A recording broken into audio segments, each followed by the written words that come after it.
Olá pessoal, aqui quem fala é Michele Camargo. Estamos começando mais uma aula da nossa série de mecânica dos fluidos fácil e descomplicada, desmistificando a mecânica dos fluidos. Essa é a aula 10, onde nós estaremos falando sobre o barômetro e outros medidores de pressão. Esse assunto faz parte da estática dos fluidos. Bom, vamos lá. O barômetro, né? O que é o barômetro? Vamos imaginar então um tubo de 1 metro, né? Um tubo qualquer, onde eu coloco um determinado produto, um líquido dentro dele, com uma determinado peso específico, né? Fechado na extremidade inferior e aberto na parte superior. Nesse caso, ele está sujeito aí à pressão atmosférica. Se eu virar esse tubo dentro de um outro recipiente do mesmo líquido, ele vai descer e vai permanecer em equilíbrio numa determinada posição. Então, o que seria o princípio do barômetro, né? Então, o que vai acontecer? Eu vou virar, né, esse tubo dentro do outro recipiente, ele vai descer um certo nível e eu vou ter nessa parte que eu marquei em azul, não vai ter mais produto. Vai criar então o chamado vácuo, né? E aí eu vou ter essa altura entre o nível desse recipiente e a altura do tubo, né? O que acontece? Eu vou ter na região em azul o vácuo, que foi criado aí pelo, vamos dizer, pelo nível que abaixou, né? Que baixou por causa quando eu virei, né, o recipiente, e eu vou estar em equilíbrio com a pressão atmosférica. Então, nesse caso, a gente falou já de carga de pressão, eu tenho uma determinada altura de coluna de líquido, neste caso aqui deu um líquido com peso específico gama, que eu não sei qual é, pode ser qualquer um, né? Depende do fluido que eu estou trabalhando, do líquido que eu estou trabalhando, e aí eu vou ter uma determinada altura também, porque vai ser compatível com a pressão atmosférica que eu estou medindo. Então o que eu tenho? Se eu estiver trabalhando com água, a pressão atmosférica em UH seria 10,33 metros. Então teria que ter um tubo gigante de mais de, né, teria que ter um tubo aí de pelo menos esse tamanho, no mínimo 11 metros ou mais, né, sei lá, para colocar esse tubo e poder encher de água e virar, né? Se eu for pensar em mercúrio, aí essa altura, o H, seria 760 milímetros. Daí que vem a pressão atmosférica igual a 760 milímetros de Hg. Vem dessa experiência aqui. Ou 10,33 metro de água. Né? Então, acredito eu que essa experiência com água não deve ter sido feito dessa forma, né? Deve ter sido colocado um tubão, alguma coisa assim, fechado e aberto, e aí você enche e depois libera embaixo, porque não dá para você virar assim, né? Fica bem complicado. Então, já 1 metro de tubo já é uma coisa mais simples da gente manusear. Então, no caso aí em questão, seria esse o barômetro. E o barômetro ele é o instrumento que vai estar medindo então a pressão atmosférica. É muito comum a gente ver em residência uma espécie de um reloginho. Na verdade, ele tem um sisteminha lá interno.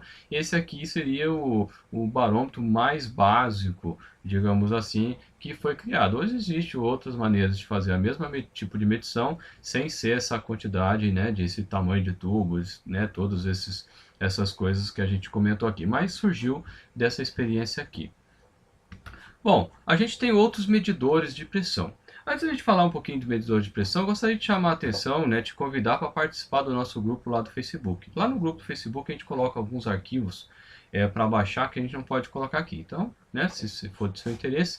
E também convido você para participar, entrar na descrição do vídeo aqui embaixo, você vai encontrar um link para a nossa loja. Né? Então você pode dar uma força para a gente entrando na loja e comprando alguma coisa que você já ia comprar mesmo, só dando preferência para a gente. Né? Então, se você clicar lá em contatos com o vendedor, vai aparecer o endereço da minha casa, o telefone, etc.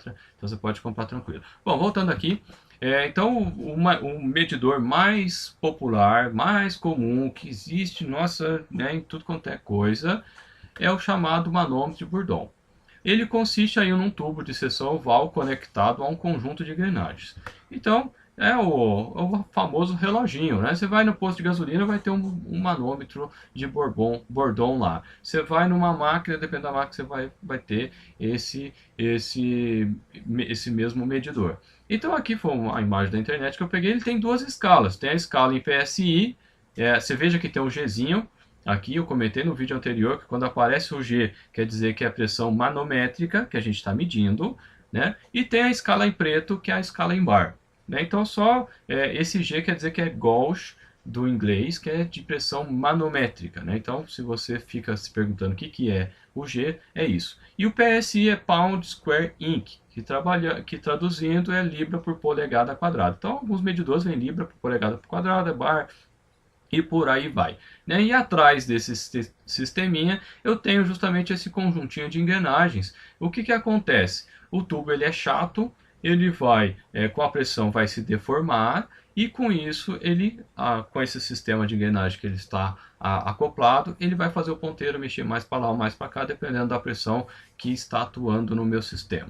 Isso é o que a gente vai mostrar aqui, né? A gente tem aqui o manômetro, ele está no espelho ali, veja que quando está simulando a pressão, né? Ele vai se deformar, ele vai estar uma determinada pressão, ele vai abrir quanto maior for a pressão e em função do sisteminha de engrenagens e conectores que eu tenho ali, ele vai fazer o ponteiro ir mais para lá ou mais para cá. Né? Então, quanto mais ele deformar, maior vai ser a pressão que ele vai estar medindo. Então, esse é o princípio bem básico. Existem alguns variantes desse manômetro de Bourdon que mede, inclusive, a pressão absoluta direto, né, que eu tenho no sistema, mas aí é uma variação que eu tenho, então, a partir desse fica até mais fácil entender o outro, né?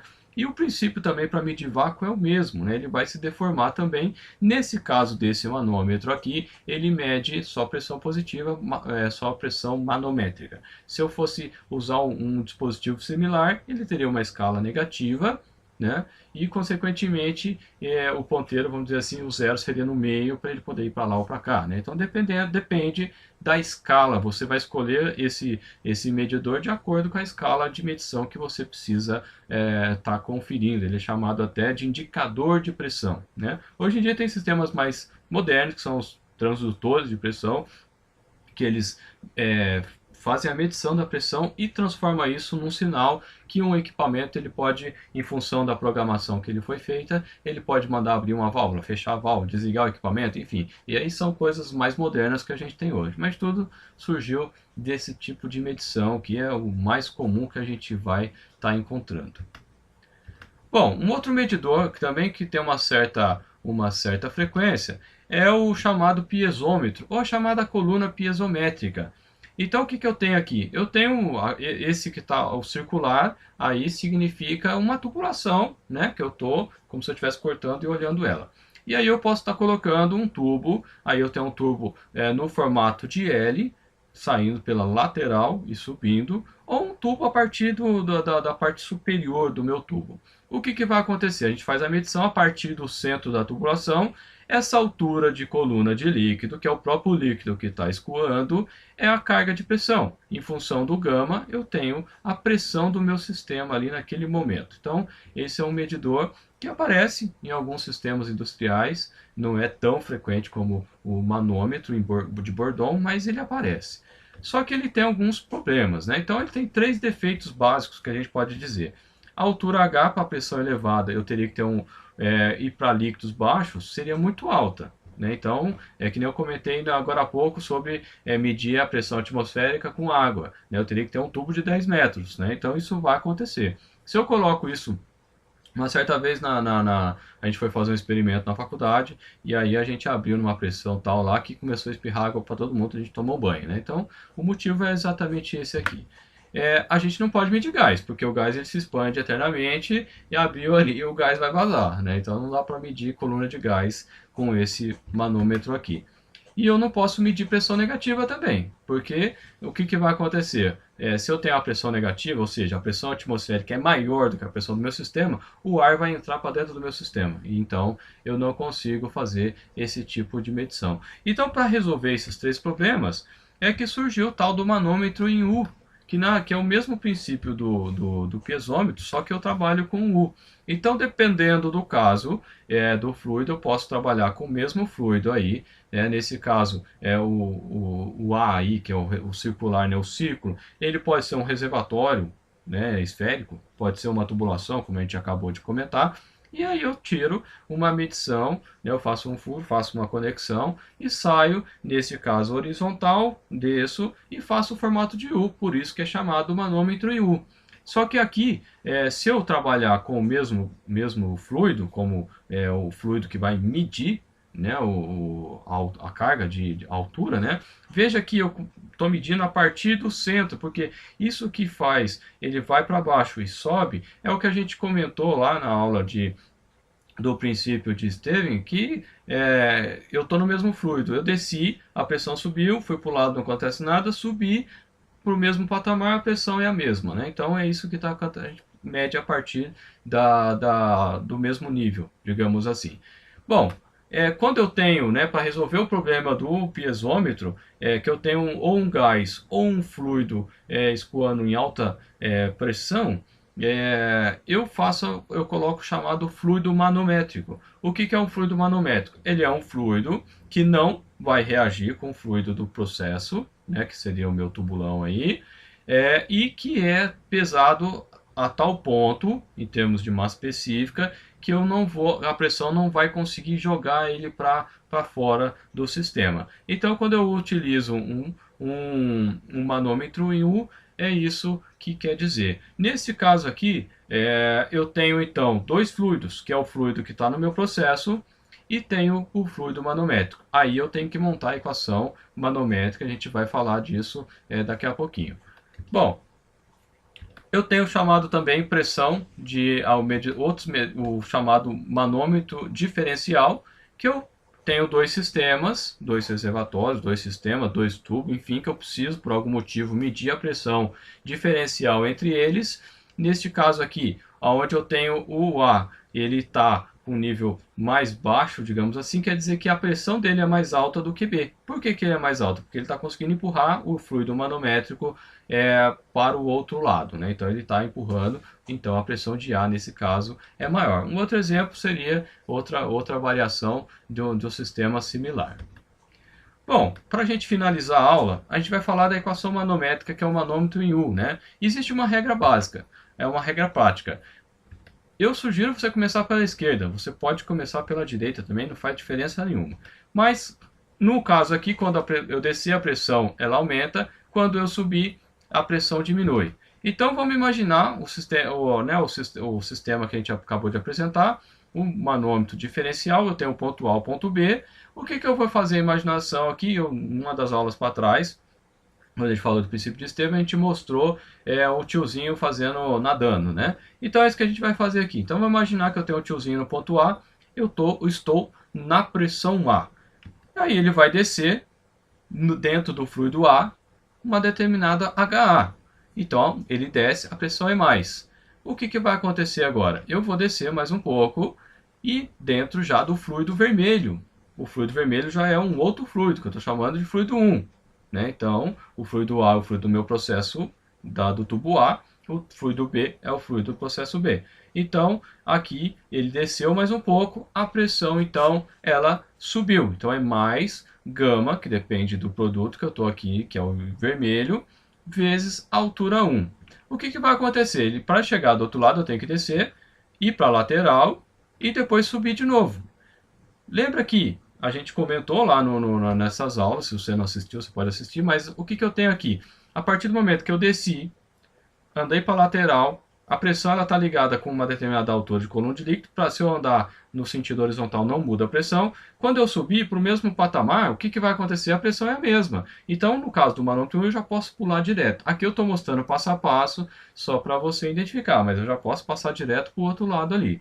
Bom, o que vai acontecer? Eu vou subir. Subir é menos. Então, menos H2 e o gama 2, que seria o que está em amarelo. Agora eu já vou passar direto para o outro lado. Eu vou subir e descer, que né, a gente acabou de falar. Estou na mesma pressão. Dentro do mesmo fluido, estou na mesma pressão. Abaixei de novo, abaixei é mais, então mais H3 gama 3, que é o fluido em azul claro.